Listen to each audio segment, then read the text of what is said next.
A new Challenger report just dropped, and it's showing the weakest U.S. hiring in more than a decade. You'd have to go all the way back to the 2008 financial crisis to find a time this bad. This isn't just a slowdown, it's a sign that the labor market and the broader economy are starting to crack. And what's worse, it might already be too late to stop what's coming next. Now, on the surface, the headlines make it sound fine: job cuts down, hiring plans up. But if you look at the data, it's ugly. Companies only announced plans to add about 117,000 jobs last month.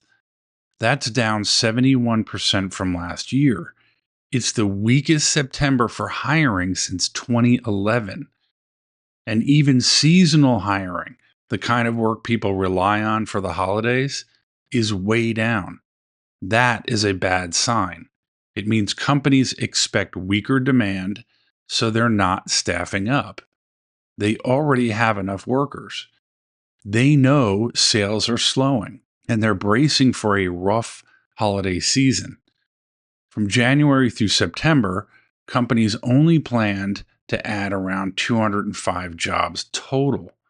That's the lowest since 2009, right in the middle of the Great Recession. Back then, we were coming out of a crash. This time, we might be heading into one. Now, layoffs are starting to pile up. Companies announced over 54,000 job cuts last month, and most of those don't hit right away. They take up to 30 to 60 days to show up. That means a lot of those cuts are going to land right around the holidays. Manufacturing data is showing the same thing: new orders dropping, exports slowing, and companies saying tariffs are making operations harder to manage. When new orders dry up, layoffs always follow. It's the same cycle every time. And here's the big one: if it weren't for the government shutdown delaying reports, the Bureau of Labor Statistics would have shown job growth of only about 38,000 in September. We need around 150,000 just to keep up with population growth. 38,000 means the economy's stalling out. Meanwhile, nearly 2 million people are still collecting unemployment. That's not a recovery, that's warning lights flashing red. So, what happens next? The only tool the Fed has left is cutting interest rates. But history tells us by the time they start cutting, it's already too late.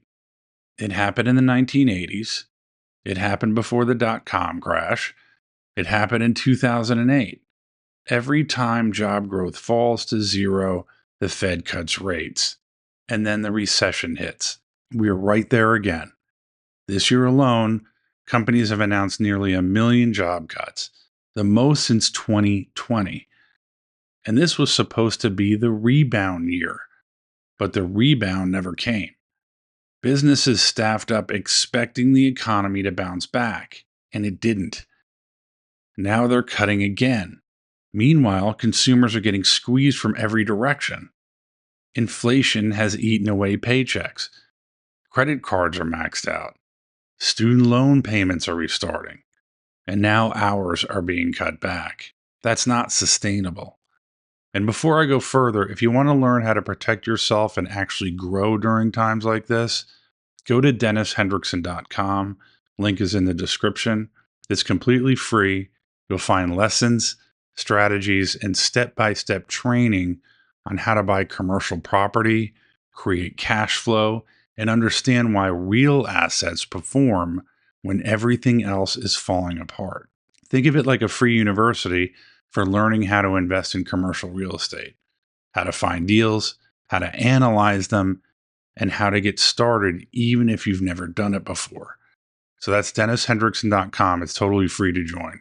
Now back to what's happening in the broader economy.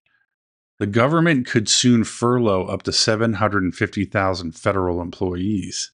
That's nearly 750,000 people not getting paid. Some might still work, but those paychecks won't hit local economies, and that matters. Restaurants, small stores, and service businesses in those areas will feel it immediately. And the longer the shutdown drags on, the worse it gets. At the same time, student loan defaults are starting to spike. Once those defaults hit, the government can take tax refunds to cover the losses. So when people go to file early next year, a lot of them might find their refund wiped out completely. Imagine that, a weak holiday season followed by no tax refund. That's the kind of thing that breaks small businesses and pushes families over the edge. We're already seeing small business layoffs start to climb. Owners are saying sales are down and costs keep going up. Many are just trying to survive until spring. This isn't gradual anymore, it's accelerating. And for all the talk about a soft landing or resilient consumers, the data says otherwise.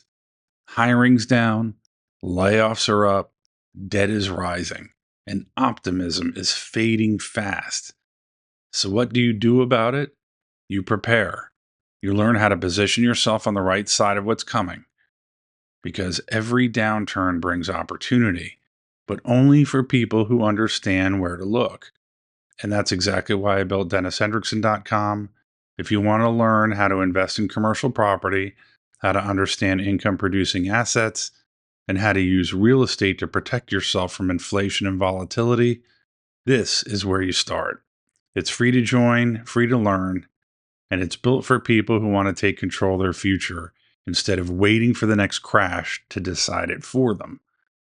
Go to DennisHendrickson.com, subscribe, and start learning how commercial property works, how to find good deals, and how to build something that actually lasts. Because the truth is, the economy's slowing faster than anyone expected. But if you know where to look and you stay educated, you can turn that slowdown into an opportunity. So I'm Dennis Hendrickson. Thanks for watching, and I'll see you next time.